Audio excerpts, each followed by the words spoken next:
Hello friends, તમે પનીર ખુરચનનું નામ સાંભળ્યું છે? મિત્રો, આ રેસીપીની ખાસિયત એ છે કે પનીર ખુરચન બનાવતી વખતે જો તમે લોખંડના તવાનો ઉપયોગ કરશો ને તો આ શાકનો ટેસ્ટ એકદમ અફલાતૂન અને એકદમ સરસ આવશે. જો તમારી પાસે લોખંડનો તવો હોય ને મિત્રો, તો તમે આ રેસીપી લોખંડના તવા ઉપર જ ટ્રાય કરજો. અને હા, બનાવ્યા પછી કેવી લાગે છે એ જરૂરથી જણાવજો. મિત્રો, જો તમે હજુ સુધી મારું ગુજરાતી રસોઈ ચેનલ સબસ્ક્રાઈબ ના કર્યું હોય ને તો તરત જ કરજો અને બાજુમાં આપેલા બેલ આઇકોનને ક્લિક કરવાનું ના ભૂલશો.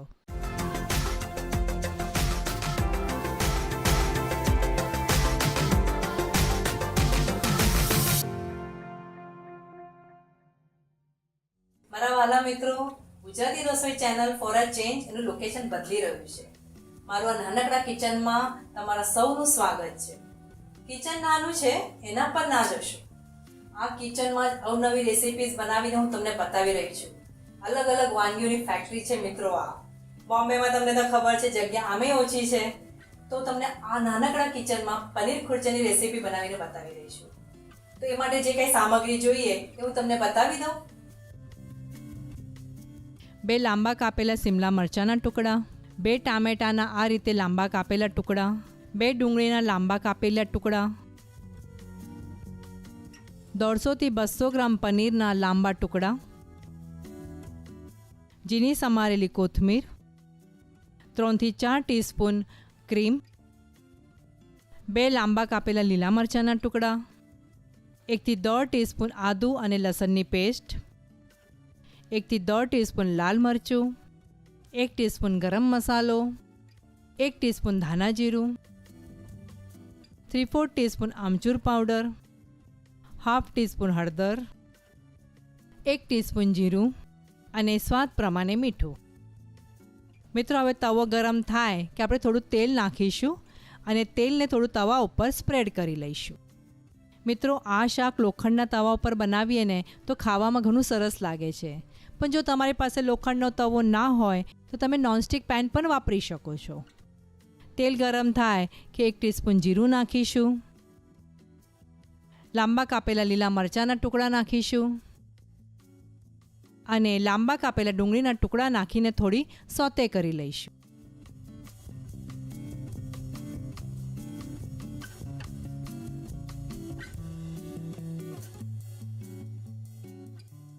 મિત્રો, અહીંયા તમારે ડુંગળીને વધારે ગોલ્ડન બ્રાઉન નથી કરવાની. ડુંગળી ટ્રાન્સપરન્ટ થાય ત્યાં સુધી જ આપણે સાતળવાની છે. હવે ડુંગળી આપણી ટ્રાન્સપરન્ટ થઈ ગઈ છે. હવે લાંબા કાપેલા સિમલા મરચાંના ટુકડા અને ટામેટાના ટુકડા નાખીને મિક્સ કરી લઈશું. મિત્રો, મારો લોખંડનો તવો થોડો સાઇઝમાં નાનો છે એટલે આપણે આ શાકને ધીરે ધીરે હલાવીશું.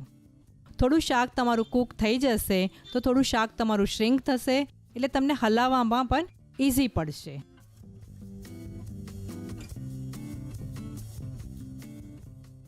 મિત્રો, અહીંયા આ શાકને આપણે વધારે ઓવરકૂક નથી કરવાના. 1 થી 1.5 ટીસ્પૂન આદુ અને લસણની પેસ્ટ નાખીશું. આ પેસ્ટને આપણે સરસ રીતે સાતળી લઈશું.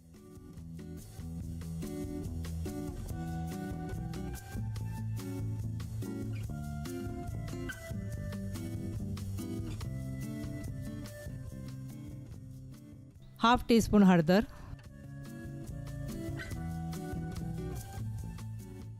1 ટીસ્પૂન ધાણા જીરું, 1 થી 1.5 ટીસ્પૂન લાલ મરચું, 1 ટીસ્પૂન ગરમ મસાલો,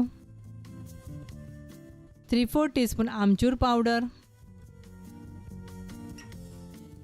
અને સ્વાદ પ્રમાણે મીઠું નાખીને મિક્સ કરી લઈશું. મિત્રો, એક વાત કહું, આ શાક કરવા માટે જરાય સમય નથી લાગતો. એટલે તમને ક્યારે અલગ ખાવાનું કંઈક મન થાય તો તમે આ શાક જરૂર ટ્રાય કરજો. મિત્રો, હવે મસાલો પણ આપણો સરસ મિક્સ થઈ ગયો છે અને શાક પણ સરસ કૂક થઈ ગયું છે. હવે આપણે એમાં પનીર નાખીશું. 150 થી 200 ગ્રામ લાંબા કાપેલા પનીરના ટુકડા નાખીશું અને પનીરને આપણે શાકમાં સરસ રીતે મિક્સ કરી લઈશું.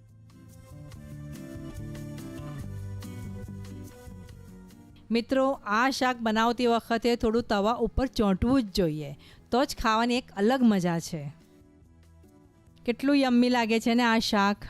હવે આપણે એમાં ક્રીમ નાખીશું. 3 થી 4 ટીસ્પૂન ક્રીમ નાખીને આપણે ગેસ તરત બંધ કરી દઈશું.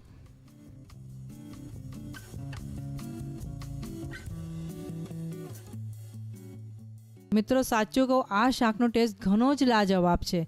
મારી ખાસ ઈચ્છા છે તમે આ શાક જરૂર ટ્રાય કરજો.